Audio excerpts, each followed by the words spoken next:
Hoy continuamos con nuestra serie El Evangelio de Lucas, conociendo al verdadero Jesús. Y después de 8 semanas, seguimos en el capítulo 1. Bueno, finalmente vayamos a la conclusión del primer capítulo. Y saben, hemos mencionado en varias ocasiones las últimas semanas que Lucas escribió este evangelio de una manera que demuestra la innegable conexión y relación entre la vida de Jesús y el cumplimiento de las profecías del Antiguo Testamento. A Lucas le encanta establecer vínculos entre ambos testamentos. De hecho, en la época en que se escribió este evangelio, cualquiera que conociera el Antiguo Testamento leería el evangelio de Lucas y dirían: espera un momento, este Lucas está diciendo que todas estas cosas en nuestra historia pasada apuntan a Cristo. Y bueno, en este punto de la historia, donde nos encontramos ahora en Lucas 1, justo después de que María tuvo ese asombroso encuentro con el ángel Gabriel que le anunció que ella daría a luz al Mesías, Lucas no se lanza directamente entonces a contar la historia del nacimiento de Jesús. No, antes de hacer eso, vuelve al nacimiento de su primo, de Juan. Y es que Lucas nos demuestra que en el nacimiento de Juan encontramos un gran vínculo entre el Antiguo y el Nuevo Testamento. Y aquí estamos hablando de Juan, no el discípulo o el apóstol, sino el que llegaremos a conocer como Juan el Bautista. Juan, quien prepararía el camino para Jesús. Juan, a quien Jesús describe de la siguiente manera. En Mateo 11:11, Jesús dice esto: en verdad les digo que entre los nacidos de mujer no se ha levantado nadie mayor que Juan el Bautista. O sea, Juan es un personaje sumamente importante en esta historia. ¿Por qué? Bueno, para responder a esta pregunta debemos volver al momento de su nacimiento. Y bueno, ¿qué está pasando aquí en nuestro pasaje esta mañana? Pues el embarazo de Elizabeth, que antes parecía imposible, ha llegado a su fin. Lucas 1:57 nos dice que ella da a luz a un hijo, exactamente como el ángel Gabriel había anunciado a Zacarías en el templo. Pero recordemos qué está pasando aquí. Recordemos un poco del contexto. Zacarías y Elizabeth eran justos delante de Dios, pero ambos cargaban con una gran tristeza. Al igual que Abraham y Sara, no podían tener hijos. Habían esperado, habían orado y con los años sus esperanzas solo se reducían. Hasta que en un giro inesperado, el ángel Gabriel se aparece a Zacarías en el templo y le dice que serán padres de un niño con un propósito divino. Ahora, ¿recuerdan cómo reaccionó Zacarías ante esta noticia? No bien, o sea, dudó. Preguntó: ¿cómo será esto si yo estoy viejo y mi vieja está vieja? O sea, y por su incredulidad, Dios lo dejó mudo. Algunos piensan que también sordo porque tenía que comunicarse por señas, pero digamos por ahora mudo, hasta que todo se cumpliera. Luego en Lucas 1:57 al 66, Elizabeth da a luz a un hijo y hay gran gozo, ¿verdad? Los vecinos, los familiares, todos se reúnen en la comunidad celebrando la misericordia de Dios. Todo es alegría hasta que 8 días después, en la ceremonia de circuncisión, las cosas se ponen un poco tensas. Siguiendo la tradición, todos los familiares y amigos de la familia asumen que el nombre del niño será Zacarías, así como su padre. Y era lo lógico. En aquella cultura, el nombre representaba la identidad familiar, la historia familiar, la herencia. Pero Elizabeth interrumpe con firmeza y ella dice: no, se llamará Juan. Y la reacción inmediata de todos es: no, ¿cómo puede ser si nadie en tu familia se llama Juan? O sea, no tiene sentido para ellos y no le hacen caso a Elizabeth. Entonces van y le preguntan a Zacarías y acuden a él. Y Zacarías, que no sigue sin poder hablar, y le preguntan por señas. Él pide una tablilla y él escribe con convicción: su nombre es Juan. No será llamado Juan, o queremos que se llame Juan, sino su nombre es Juan, como si ya estuviera decidido porque ya lo estaba. Dios lo había nombrado antes de que naciera y había puesto su espíritu en él y le dio ese nombre para establecer su propósito. Y en ese instante, la lengua de Zacarías se suelta, dice. Y después de 9 meses de silencio, Zacarías habla por primera vez. ¿Y qué hace? No se queja. No trata de explicar todo lo que pasó. No se lamenta por el tiempo perdido. Él bendice a Dios. Su corazón se llena de gratitud. Alaba al Señor. Y mira cómo concluye esta parte de la historia. Lucas dice en el versículo 65, y vino temor sobre todos los que vivían a su alrededor. Y todas estas cosas se comentaban. Era el chisme de ese día, ¿verdad? Todos se comentaban en toda la región montañosa de Judea. El temor se apodera de todos los presentes en esa región. ¿Por qué es esto? O sea, nació un bebé. Y sí, hay algo extraño en la edad de los padres y en el hecho de que Zacarías dudó y se quedó mudo y solo pudo hablar de nuevo hasta que nació el bebé. Pero ¿no debería ser esta una situación gozosa? ¿Por qué el versículo 65 nos dice que temor vino sobre todos y que todos están hablando acerca de esto? Es como si fuera un titular en el periódico local que causa mucha tensión y hace que la gente se sienta algo incómoda. El lenguaje que se usa para describir su temor es similar a cómo Lucas describe las reacciones de la gente en Lucas 7 cuando Jesús resucita al hijo de la viuda. O cómo respondieron al ver a Jesús expulsando demonios en Lucas 8. Hay algo aquí en este pasaje, en estos hechos, en acontecimientos, que capta la atención de las personas y les infunde temor en el corazón. Y creo que es porque están presenciando estas personas algo de proporciones del Antiguo Testamento. Y ha pasado mucho tiempo desde que algo así había ocurrido en ese lugar. Lo que sucede con Zacarías y Elizabeth no es algo normal. No, es una anomalía. Esto no es cotidiano. Y déjame decirte por qué este evento le llamaría la atención a un judío.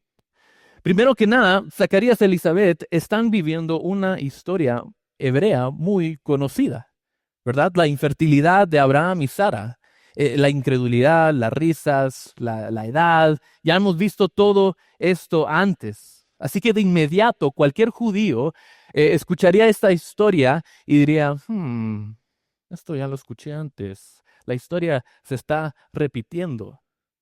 ¿Y sabes por qué esta repetición de esta historia en este momento sería tan significativo para un judío? Pues imagina por un momento que perteneces a una nación, a un pueblo en la que Dios te habla, pero lo hace a través de profetas, hombres que Él levantaba y mediante su espíritu comunican un mensaje para ti y para el resto de su pueblo. Y ese mensaje a menudo es un mensaje difícil de escuchar. Es un mensaje que confronta tu pecado y te llama al arrepentimiento. Pero también es un mensaje que proclama el poder y el amor y la bondad de Dios, su salvación para ti y para el resto de su pueblo. Imagina que así es como Dios te habla. Pero luego, imagina que Dios deja de hablarte.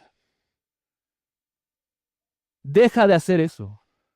Y durante aproximadamente 400 años, Dios deja de levantar profetas, deja de obrar milagrosamente a través de ellos y deja de mayor importancia, deja de hablarle a su pueblo.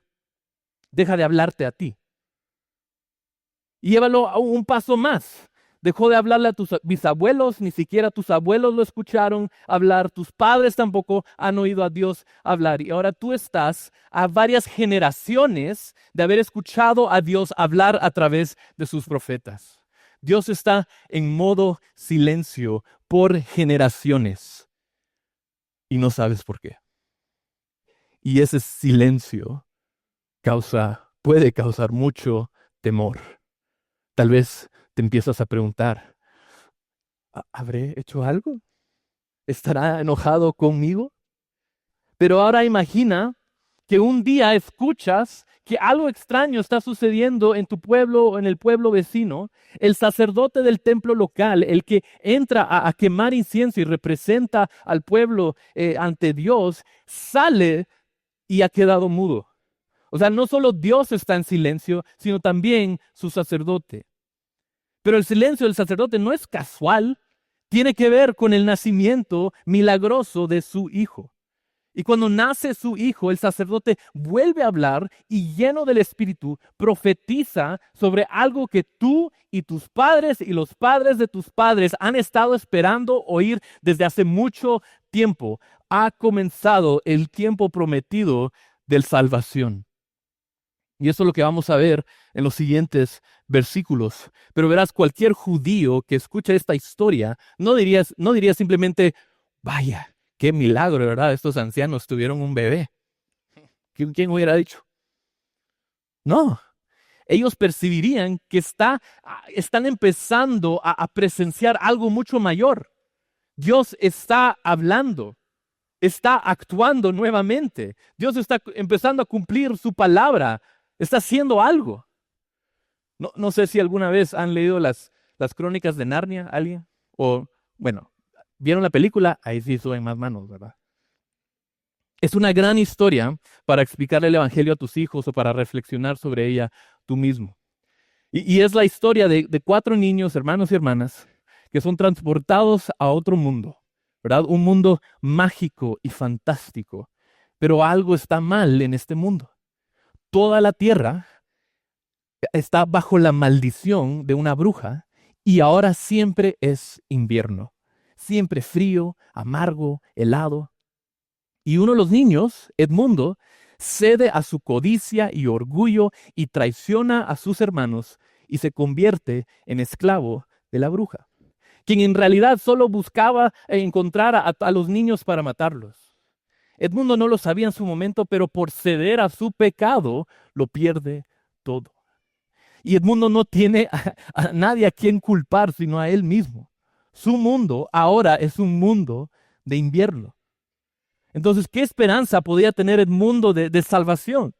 Bueno, los que vieron la película conocen la historia y saben que su única esperanza es Aslan, el león, el creador de toda la vida en Narnia.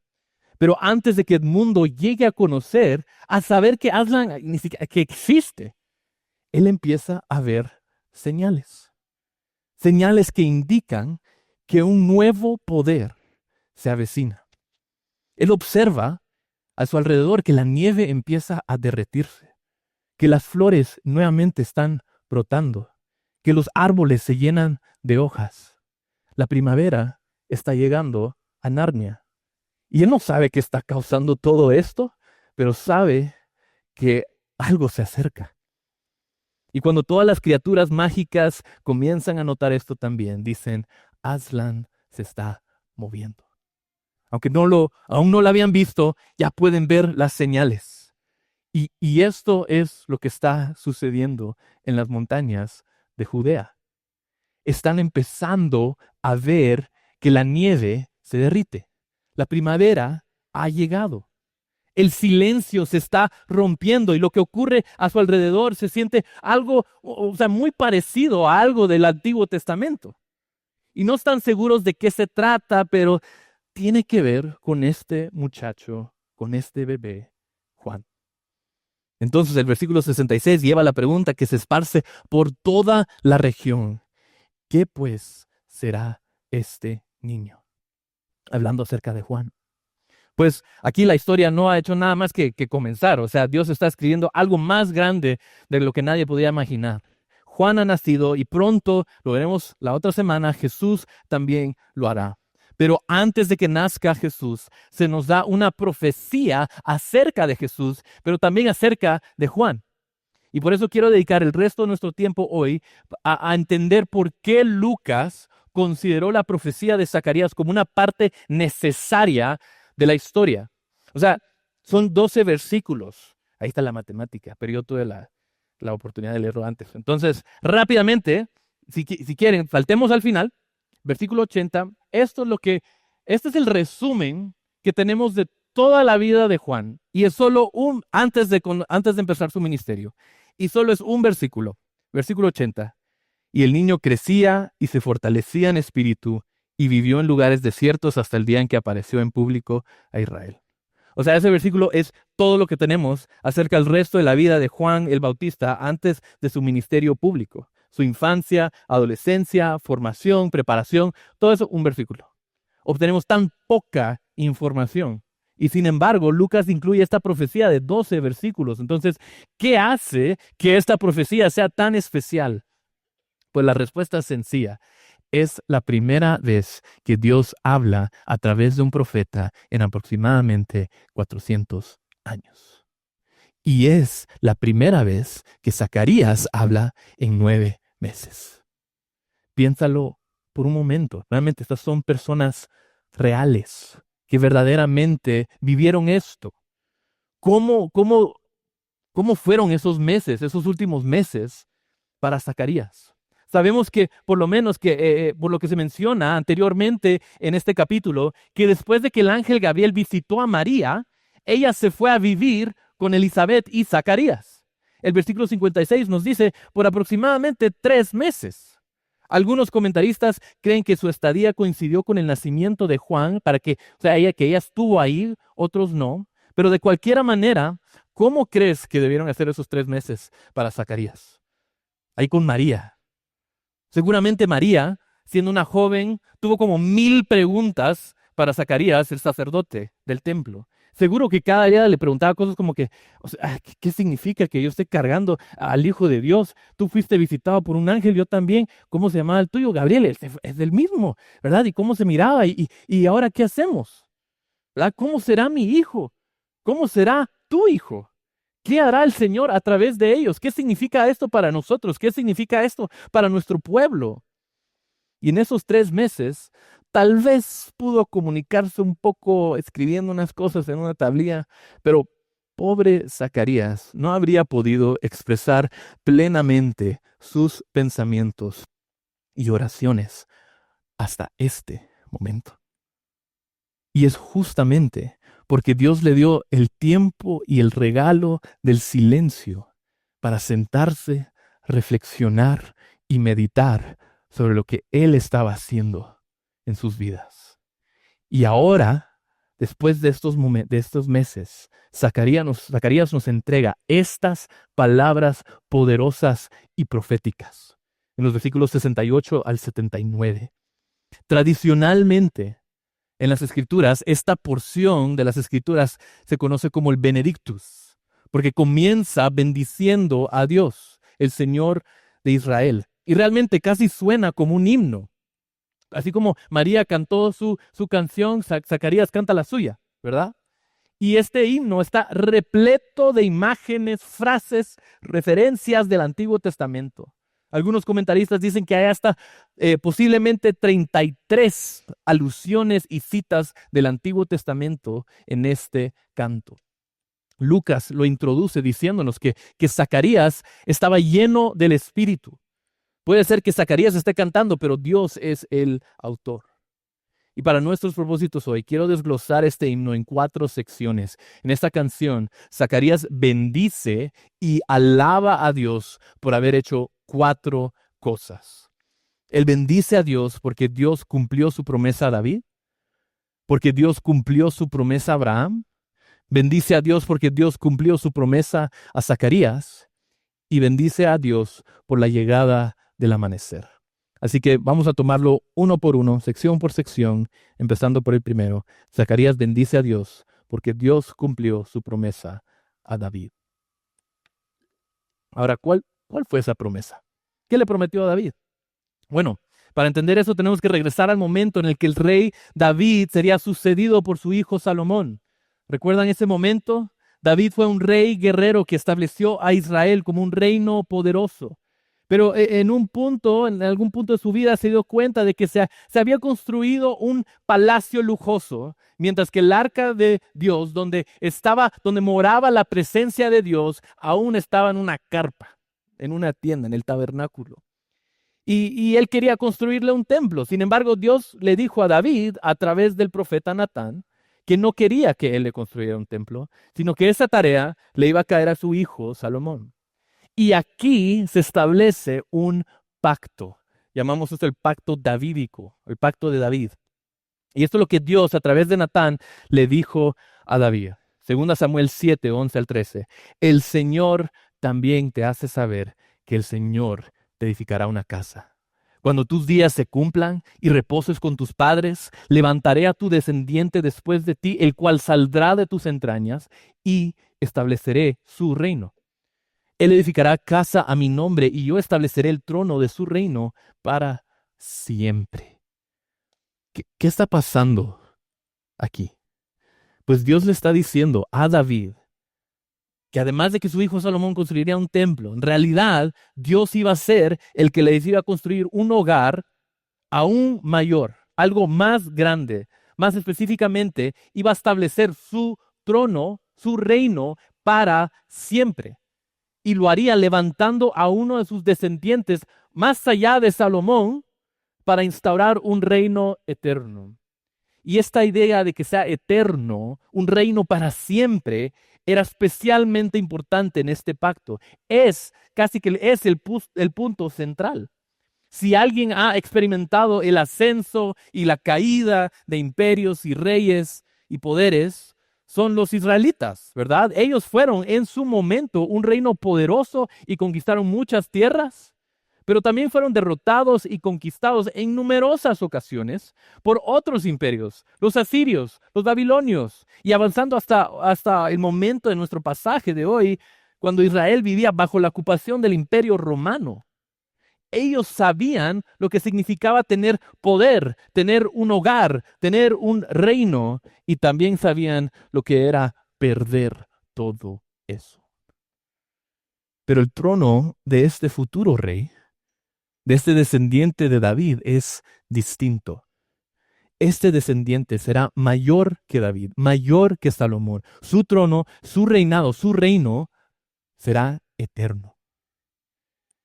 Esto es lo que el profeta Isaías menciona cuando dice en Isaías 9, versículos 6 y 7, porque un niño nos ha nacido. Este es un pasaje navideño full, ¿verdad? Todos los hemos escuchado. Un hijo nos ha sido dado, y la soberanía reposará sobre sus hombros, se llamará admirable consejero, Dios poderoso, Padre eterno, príncipe de paz. Pero miren aquí el versículo 7, el aumento de su soberanía y de la paz no tendrán fin. Sobre el trono de David y sobre su reino, para afianzarlo y sostenerlo con el derecho y la justicia, desde entonces y para siempre. El celo del Señor de los ejércitos hará esto. Isaías aquí hace referencia al pacto, a la promesa que Dios le hizo a David. Nace un niño y su trono y su reinado será para siempre. Eso es lo que los judíos han esperado durante siglos. Y ahora mira lo que Zacarías tiene que decir. Volviendo a Lucas 1, versículo 68. Así empieza su canto. Bendito sea el Señor de Dios, el Señor Dios de Israel, porque nos ha visitado y ha traído redención para su pueblo. La palabra visitar aquí es muy significativa. Zacarías comienza y termina el cántico en el versículo 78 con esta palabra visitar. Esta idea de que Dios visita a su pueblo es el comienzo y el fin de la historia. Y escuchamos de otras ocasiones y lugares en que Dios visitó a su pueblo, ¿verdad? ¿Qué queremos decir con eso? O sea, sobre todo el momento cuando Dios escuchó los clamores de su pueblo en Egipto y los salvó de la opresión y la esclavitud al faraón. O sea, cuando Dios te visita, esto no quiere decir que simplemente pasa a saludar así, hola, ¿qué tal? No, cuando Dios te visita, Él te salva. Ser visitado por Dios significa recibir su salvación. Zacarías demuestra esto en el resto de su canto. Sigamos leyendo, versículo 69. Y nos ha levantado un cuerno de salvación en la casa de David su siervo, tal como lo anunció por boca de sus santos profetas desde los tiempos antiguos. Salvación de nuestros enemigos y de la mano de todos los que nos aborrecen, Aquí, o sea, ya Zacarías está mencionando algunos de los santos profetas como Natán e Isaías, que ya vimos sus palabras. O sea, ellos hablaban de que Dios iba a traer salvación a su pueblo y ahora lo está haciendo. Y dice que ha levantado un cuerno de salvación. Literalmente, la imagen que tenemos aquí es que el descendiente de David se levantará como un animal, como un toro, con cuernos, y mostrará su poder. Un comentarista, R. Kent Hughes, dice lo siguiente, dice, el cuerno de un animal es su arma para la defensa y la venganza, y también su adorno de belleza. El cuerno davídico se levantará en una poderosa demostración de poder en el nacimiento de Jesús. Un cuerno de salvación para nosotros en la casa de su siervo David. O sea, si el diablo y el pecado fuera un torero agitando una bandera roja para humillarnos, este pasaje nos dice que Jesús es el toro que ataca al torero de frente y con furia derriba a su enemigo. Y no hay nada que lo pueda detener. Esta es nuestra esperanza. Y esta es la esperanza de Zacarías. Dios está cumpliendo su promesa a David. Y Zacarías bendice a Dios porque puede presenciarlo con sus propios ojos. Así que esa es la promesa que Dios cumplió a David. Veamos la segunda. Número 2. Zacarías bendice a Dios porque Dios cumplió su promesa a Abraham. Antes de que Dios hiciera una promesa a David, en realidad hizo una promesa a Abraham. Y realmente la misma promesa, el mismo cumplimiento, aunque expresada de manera diferente. La promesa de David descansa, se fundamenta en su promesa a Abraham. ¿Y cuál fue esa promesa? Bueno, nuevamente, regresemos al principio del Antiguo Testamento. Génesis 12, 1 al 3. Y el Señor dijo a Abraham, vete de tu tierra, de entre tus parientes y de la casa de tu padre, a la tierra que yo te mostraré. Haré de ti una nación grande y te bendeciré, engrandeceré tu nombre y serás bendición. Bendeciré a los que te bendigan y al que te maldiga, maldeciré. En ti serán benditas todas las familias de la tierra. Esta promesa que Dios le hizo a Abraham, este pacto que él establece, lo repite en Génesis 15:6. Cuando Dios se complació tanto en Abraham, porque tuvo fe y creyó de verdad en él, de modo que Dios consideró su fe como justicia y dijo que, que sus descendientes serían tan numerosos como las estrellas. Y mira lo que Zacarías tiene que decir al respecto. Dice, Dios ha levantado un cuerno de salvación, versículo 72, para mostrar misericordia a nuestros padres y para recordar su santo pacto, el juramento que hizo a nuestro padre Abraham, concedernos que librados de la mano de nuestros enemigos, les sirvamos sin temor, en santidad y justicia delante de él todos nuestros días. Ahora, Zacarías resalta dos cosas que Dios ha recordado y cumplido. Primero, recordó su santo pacto. Eso es lo que acabamos de leer en Génesis 12 y 15. Pero también aquí menciona el juramento que hizo nuestro padre Abraham. ¿Qué quiere decir con ese juramento? ¿A qué se está refiriendo aquí? Bueno, Zacarías está haciendo referencia a otro momento, quizás el momento más significativo en la vida en toda la vida de Abraham. Porque después de que Dios hizo un pacto con Abraham, ¿qué sucedió? ¿Alguien sabe? Le dio un hijo, ¿verdad? Nació Isaac. O sea, le prometió que iba a ser el padre de una gran nación. Todo eso comienza con un hijo. Esa fue la promesa de Dios. Pero ¿qué pasó con Isaac? Quizás conoces la historia. Dios envió a Isaac al desierto, y le ordenó a Abraham que sacrificara a su propio hijo. Y Abraham, con el corazón roto y sin poder entenderlo, confió en Dios. Y justo antes de que tomara la vida de su hijo, Dios lo detuvo, le habló y le hizo un juramento. Leamos Génesis 22, 16 al 18, dice así: por mí mismo he jurado, declara el Señor, que por cuanto has hecho esto y no me has rehusado tu hijo, tu único, de cierto te bendeciré grandemente. Una pequeña nota aquí. Nunca antes de este momento, Dios había jurado algo por sí mismo, por su propio nombre. Y después de este momento, nunca lo vuelve a hacer. Esta es la única vez en que Dios jura usando su propio nombre. No podría estar más serio, o sea, ser más serio acerca de cumplir esta promesa. Y debido a la fe de Abraham, Dios hace un juramento. Él hará lo siguiente, sigamos leyendo: y multiplicaré en gran manera tu descendencia como las estrellas del cielo y como la arena en la orilla del mar, y tu descendencia poseerá la puerta de sus enemigos. En tus simientes serán bendecidas todas las naciones de la tierra, porque tú has obedecido mi voz. Y así Zacarías bendice a Dios porque está comenzando a ver cómo él está cumpliendo su palabra a Abraham, al padre de su fe. Todo lo que han esperado desde el nacimiento del pueblo de Israel se está haciendo realidad. Y qué bendición tan asombrosa para Zacarías poder presenciar esto y tener un rol, un pequeño papel en la historia redentora de Dios. Y esto nos lleva a la tercera razón por la que Zacarías bendice a Dios. Número 3, Zacarías bendice a Dios porque Dios cumplió su promesa a Zacarías.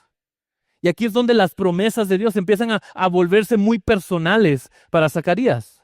Porque sí, es emocionante ver que Dios está cumpliendo su pacto con David, con Abraham, pero ahora Zacarías centra su atención en cómo Dios utilizará a su propio hijo, Juan, para inaugurar esta nueva era, para preparar el camino hacia la llegada del tan esperado Salvador.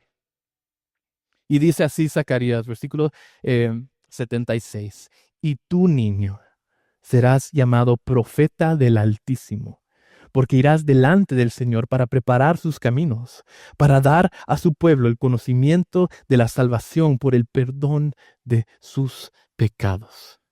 ¿Qué crees que estaba sintiendo Zacarías en este momento? Me encanta lo que dice nuevamente R. Kent Hughes, dice: no podemos sobreestimar la emoción de Zacarías aquí. No había profeta entre los judíos durante 4 siglos. Zacarías acaba de recuperar su voz y la usaba para alabar y profetizar. Su bebé era el centro de la revelación divina. Seguramente las palabras de Zacarías no fueron expresiones calmadas, salieron de una voz vacilante y temblorosa mientras luchaba por recomponerse. Fue un momento sumamente emocionante. Su bebé tenía un propósito divino: preparar el camino para el Señor, dar al pueblo de Dios conocimiento de su salvación y proclamar el perdón de sus pecados. Aquí Zacarías no se refiere al conocimiento de salvación como el mero intelecto o información. Al igual que la palabra visitar, el conocimiento de la salvación implica una experiencia íntima, interna, personal de la redención de Dios. Pues Dios cumplió su palabra con Zacarías, le dio un hijo, pero le dio algo mucho más grande que eso, porque su hijo estaba ahora lleno del Espíritu y recibió quizás la tarea más, o sea, la mayor tarea de cualquier siervo de Cristo: señalar el camino hacia Él, preparar su llegada. Y esto nos lleva a la última razón por la que Zacarías bendice a Dios. Zacarías bendice a Dios por la llegada del amanecer. Para concluir este cántico de bendición, Zacarías dice que Juan irá delante del Señor para preparar sus caminos. Mira lo que dice en el versículo 78 y 79. Por la entrañable misericordia de nuestro Dios, con que la aurora nos visitará desde lo alto, para dar luz a los que habitan en tinieblas y en sombra de muerte, para guiar nuestros pies en el camino de paz. En el versículo 78, Zacarías utiliza una imagen muy específica para describir cómo Jesús los visitará. Lo describe como la aurora. Otras versiones lo traducen como la luz matinal del cielo o el sol naciente. Y estas palabras, o sea, no es una coincidencia que escogiera estas palabras, esta imagen de un sol naciente. En realidad se está refiriendo a las palabras del último profeta del Antiguo Testamento. Y aquí están las últimas palabras del último profeta del Antiguo Testamento. Miren, después de dar algunas advertencias sobre el inminente juicio de Dios, Malaquías dice esto: pero para ustedes que temen mi nombre, se levantará el sol de justicia con la salud en sus alas, y saldrán y saltarán como terneros del establo. Malaquías, en el último capítulo del Antiguo Testamento, dice: aquellos que le temen a Dios, aunque ahora están en tinieblas, algún día verán nacer el sol. Y ahora, Zacarías da inicio al Nuevo Testamento diciendo: Jesús es el sol naciente. Sabes, antes en sermón, hace como media hora, comparé los 400 años que transcurrieron entre el Antiguo y el Nuevo Testamento como un tiempo de silencio.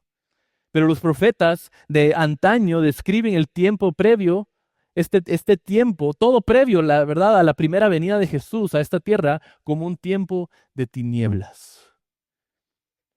O sea, volvamos a Isaías 9, ya leímos una porción de este capítulo, pero antes, así es como comienza esta profecía de Isaías. Isaías dice: el pueblo que andaba en tinieblas ha visto gran luz. A los que habitaban en tierra de sombra de muerte, la luz ha resplandecido sobre ellos. Antes de Jesús, todos vivíamos en tinieblas. Pero Zacarías proclama con valentía que Jesús es el cumplimiento de Malaquías 4 e Isaías 9. Él dice: Jesús ya casi está aquí y ya podemos ver señales de un amanecer. Los apóstoles luego, más tarde, construirían sobre esta base teológica. Mira lo que dice Pedro acerca de Jesús en 2 Pedro 1:19. Y así tenemos la palabra profética más segura, a la cual ustedes hacen bien en prestar atención, como a una lámpara que brilla en un lugar oscuro, hasta que el día despunte y el lucero de la mañana aparezca en sus corazones. Ese lucero es Cristo. Y ese fue el propósito divino que Dios diseñó para la vida de Juan el Bautista. Él iba a apuntar a esa luz. De hecho, solo quiero leerte cómo el apóstol Juan, nuevamente, ese es otro Juan, comienza su evangelio. Así es como comienza el evangelio de Juan. Yo sé que todos lo han escuchado antes y es bastante común, bastante memorizado, pero en cuanto a todo el contexto, todo lo que vamos a escuchar, escucha nuevamente cómo empieza Juan su evangelio. Él dice: en el principio ya existía el verbo, y el verbo estaba con Dios, y el verbo era Dios. Él estaba en el principio con Dios. Todas las cosas fueron hechas por medio de Él, y sin Él nada de lo que ha sido hecho fue hecho. Ahora, y pon atención aquí. En Él estaba la vida, y la vida era la luz de los hombres. Versículo 5. La luz brilla en las tinieblas, y las tinieblas no lo comprendió. Ahora mira lo que dice el versículo 6. Vino al mundo un hombre enviado por Dios, cuyo nombre era Juan. Este vino como testigo para testificar de la luz, a fin de que todos creyeran por medio de él.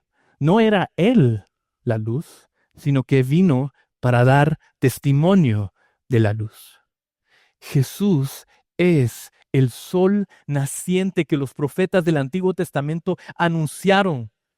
La luz viva que ilumina nuestras tinieblas. Su misericordia ha roto la oscuridad de este mundo, trayendo esperanza y redención a cada alma herida. Y Juan, su vida, se trataría de despertar a los dormidos, de anunciarle a las tinieblas que el sol está a punto de salir.